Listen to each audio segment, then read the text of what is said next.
Why do people still do drugs? It's 2016, guys. You don't have to inject awful chemicals into your body to get a high. You just have to watch movies like this.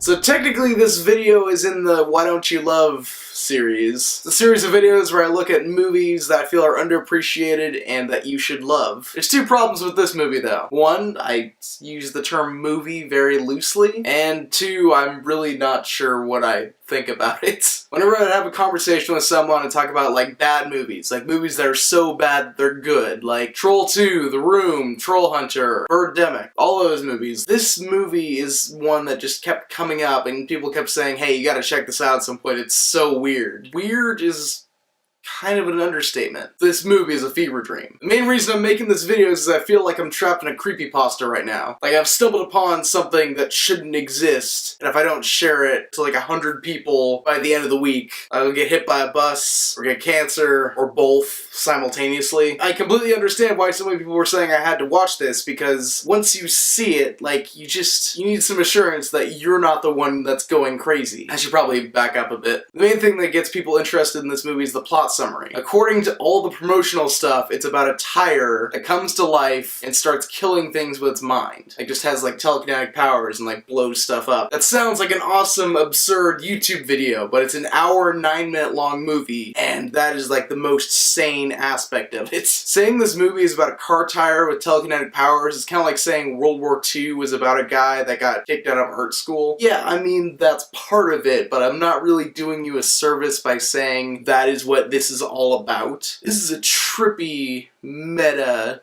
movie right here. I guess it's technically rated R because of violence, and like the opening monologue is an F-bomb and then they repeat it again at the end, so according to the MPAA you only get 2 F-bombs and then it becomes a rated R, so I don't know. Other than that, it's relatively clean, but it's just, yeah, it messes with your head, man. I can't give away too much of the plot because most of the intrigue of this movie is not knowing what's gonna happen next. When I say it's a fever dream, I mean literally like, as I'm describing the plot to other people, like it's like, oh yeah, and then the tire did this, but then it turned into this, and there were people in the audience, but the audience was in the movie, and they had binoculars, and then the guy died, but the guy was in a movie, which is in real life, but then they went back to acting like it was real life, and then just trying to describe the events that happened in this movie. Even if I wanted to spoil this for you, I don't think I could. It's like trying to describe a dream to somebody, except you could just pop in a disc and say, here, this is what I was talking about. The first 30 minutes especially are just insane. Like normally when you have like a comedy, and this is definitely an intentional comedy, nobody's like, oh, this is my masterpiece. No, they were intentionally trying to make something that was weird and out there and